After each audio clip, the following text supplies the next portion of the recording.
Hello everybody, Jeff Willson here with the Willson team, coming to you with our Monday Minute. Last week I told you that we were going to have a big week as far as information, and we weren't let down. There was a ton of information that came out. I'm not going to have enough time to share it all, so I'm going to get to as much of it as I can today, and then what we don't get to, I'll discuss next week.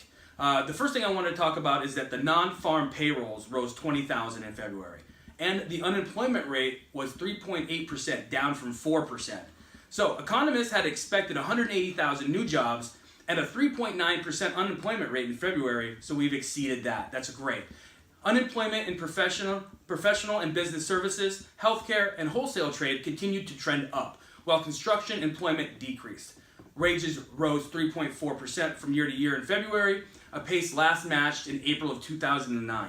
Average hourly earnings for all private sector workers increased 11 cents last month to $27.66. The average work week was 34.4 hours in February, down from 34.5 a month earlier. So that's all great news, all of that. Housing starts rose 18.6% in January. That's a sign the housing market gained momentum in early 2019 as the mortgage rates eased. We were seeing a little bit of a decrease at the end of 2018, which worried everybody.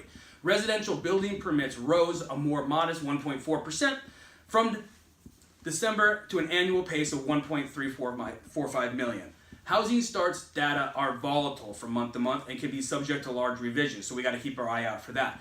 January's 18.6% jump for starts came with a margin error of just 26.6%. We're all good there, all good signs that 2019 is going to be a great year for new home builds, which is great all around for the real estate industry. Mortgage rates declined.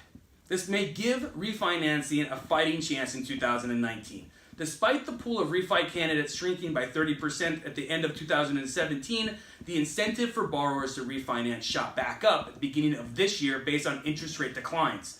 The population of homeowners who could qualify for a refi jumped from 75% to a 10-year low in November of 2018. That's all great news. What we're going to have to get to next week is that the mortgage credits have slightly increased. That's great news, and that Wall Street voted to support single bond and for Fannie Mae and Freddie Mac. So we've got a couple of hot items to talk about next week. So I gave you a lot of information today. I hope it was useful. If you have any questions, reach out to us. This is Jeff Willson with the Willson team, where we are upfront to the point.